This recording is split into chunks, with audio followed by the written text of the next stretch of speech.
BJP और Congress party and company के लोग किसी न किसी मुद्दे की आड़ में देश व जनहित के ज्वलंत मुद्दों पर से जनता का ध्यान बांटने व भटकाने के लिए संसद को चलने नहीं दे रहे हैं। यह या तो इनकी केंद्र व राज्यों की सरकारों की कमियों पर से जनता का ध्यान बांटने के लिए इनकी अंदरूनी मिली भगत है, या फिर इसकी आड़ में इनकी सत्ता हथियाने की भी साजिश लगती है। और ये सब देश की जनता को सीधे सीधे तौर पर काफ़ी कुछ नज़र आ रहा है।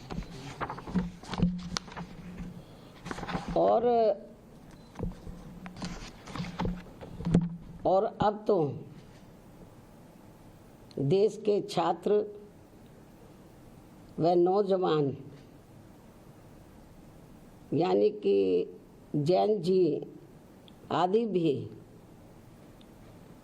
अपनी अनेकों समस्याओं को लेकर बहुत ज़्यादा दुखी व चिंतित भी है, जिनको दूर कराने के लिए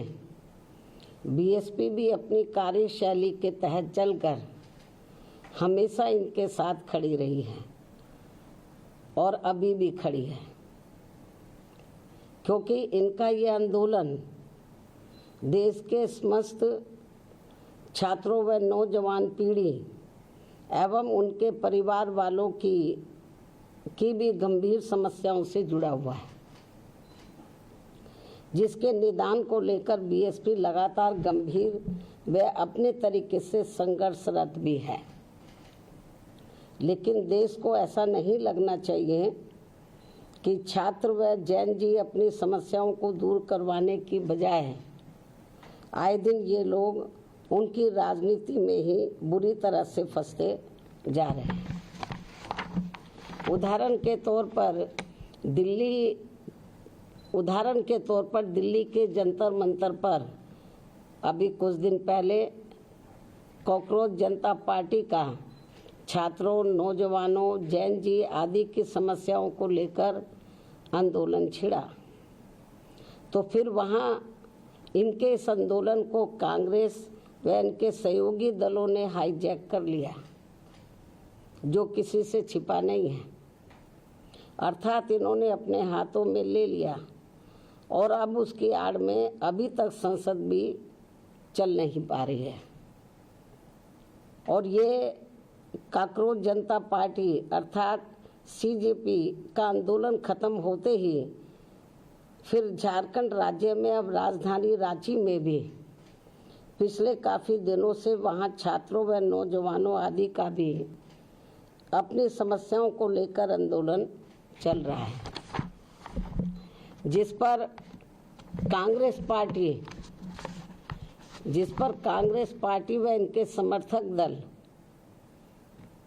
अभी तक भी खुलकर नहीं बोल पा रहे हैं। और अब वहाँ पर बीजेपी व उनके समर्थक दल उनकी मदद के लिए आगे आकर आवाज़ उठा रहे हैं। अर्थात ऐसा लगता है कि अब इन्होंने भी इनके आंदोलन को हाईजैक कर लिया है। इस प्रकार से ये सब दिल्ली के जंतर मंतर पर छात्रों व नौजवानों आदि के हुए आंदोलन और अब झारखंड के रांची में भी हो रहे छात्रों व नौजवानों आदि के आंदोलन की आड़ में भी हमें राजनीति ज़्यादा देखने के लिए मिल रही है। अर्थात इनकी समस्याओं को हल कराने के लिए गंभीरता नहीं है, हमें गंभीरता नज़र नहीं आ रही है, बल्कि चुनावी स्वार्थ की संकीर्ण राजनीति ही ज़्यादा हावी देखने के लिए मिल रही है। ऐसे में पूरे देश के छात्रों व नौजवानों अर्थात जैन जी से यही अपील है कि वे अपनी समस्याओं को दूर करने के लिए सत्ता व विपक्ष के इस समय चल रहे षड्यंत्र से बिल्कुल दूर रहें और ये लोग अपनी समस्याओं से निपटने के लिए इनका सावधानी पूर्वक इस्तेमाल करें, ना कि इसकी आड़ में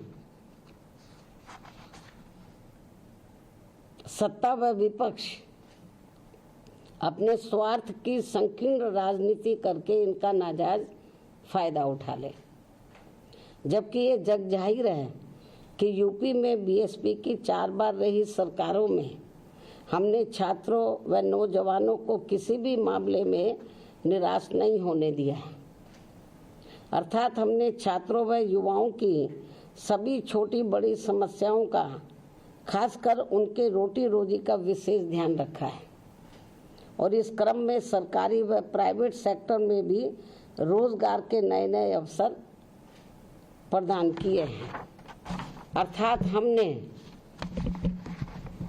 छात्रों की समस्याओं का समय से निदान किया है और नौजवानों को पूर्व की रही सरकारों में जो सरकारी भर्तियों में लंबे अरसे से रोक लगा दी गई थी, जिससे सभी विभागों के कार्य भी काफ़ी प्रभावित हो रहे थे, उसे भी ध्यान में रखकर व उसे हटाकर हमने यहाँ प्रदेश में लाखों लाखों लोगों को रोटी रोजी के साधन दिए हैं। इतना ही नहीं बल्कि हमने पुलिस विभाग में व अन्य और विभागों में भी नए सरकारी पद सृजित करके यहाँ लाखों लोगों को रोजगार दिए हैं। इस समय नौजवान एवं छात्र व छात्राएं भी अपनी पढ़ाई व ट्रेनिंग आदि पूरी करने के बाद यही सब चाहते हैं कि उन्हें रोटी रोजी के साधन मिले, जिससे इस समय पूरे देश में केंद्र व राज्यों की विभिन्न पार्टियों की चल रही सरकारें ये सब उन्हें उपलब्ध नहीं करा पा रही हैं, जिसकी वजह से इनमें जबरदस्त रोष व्याप्त है। इसके साथ साथ अब तो इन्होंने हर स्तर पर पब्लिक सेक्टर को भी काफ़ी कमज़ोर करके प्राइवेट सेक्टर को ही बढ़ावा दे दिया है और ये क्रम पूरे देश में अभी भी काफ़ी तेज़ी से जारी है, जिससे देश के बड़े बड़े पूंजीपति व धन्ना सेठ आए दिन और मजबूत होते जा रहे हैं और सर्व समाज में से गरीब एवं बेरोजगार लोग आए दिन और भी अधिक पिछड़ते जा रहे हैं। खासकर सरकारी नौकरियों में तो अब दलित, आदिवासी व अन्य पिछड़े वर्गों का आरक्षण ना के बराबर ही रह गया है, जिसे भी आरएसएस के लोग अब निष्प्रभावी बनाने में लगे हैं। हालांकि हमारी पार्टी प्राइवेट सेक्टर के भी कोई विरोध नहीं है, लेकिन वहाँ इन वर्गों को सरकारी स्तर पर सरकारी नौकरियों में मिल रहे आरक्षण की तरह ही इन्हें भी यहाँ ये आरक्षण मिलना चाहिए, जिसकी व्यवस्था यहाँ नहीं है। जबकि बीएसपी की सरकार ने सरकारी सहयोग से स्थापित उद्योगों में भी आरक्षण देने की व्यवस्था लागू की थी। इस प्रकार से इन वर्गों को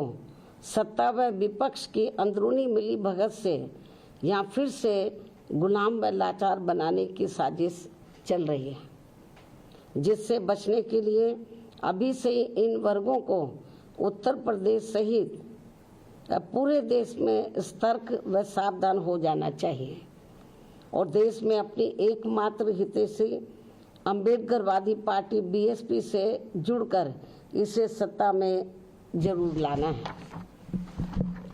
जबकि हमने यहाँ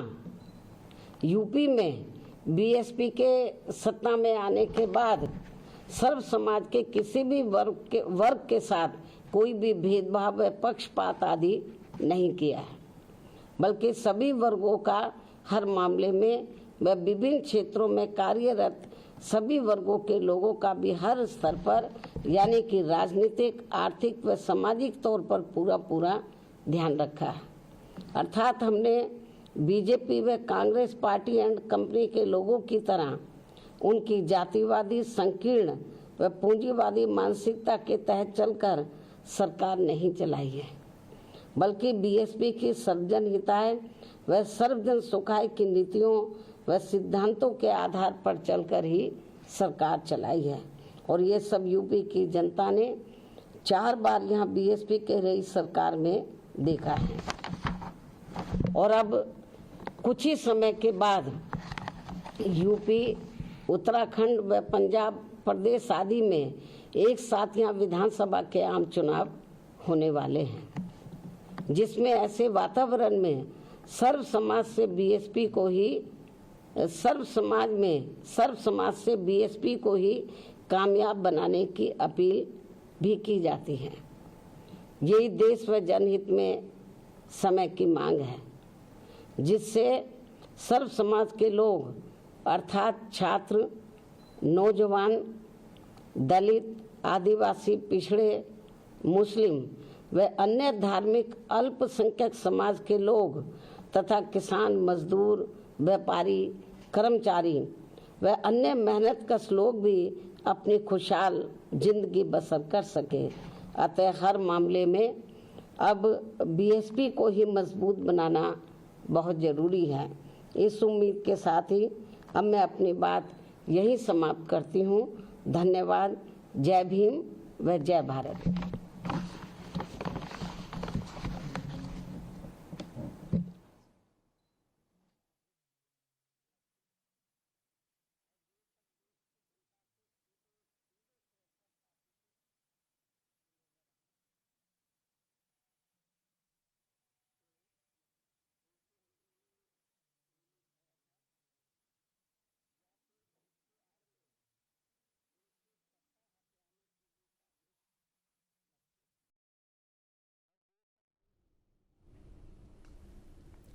तो अभी आपने बीएसपी अध्यक्ष मायावती को सुना, जहां पर उन्होंने छात्रों की और युवाओं की आवाज उठाई।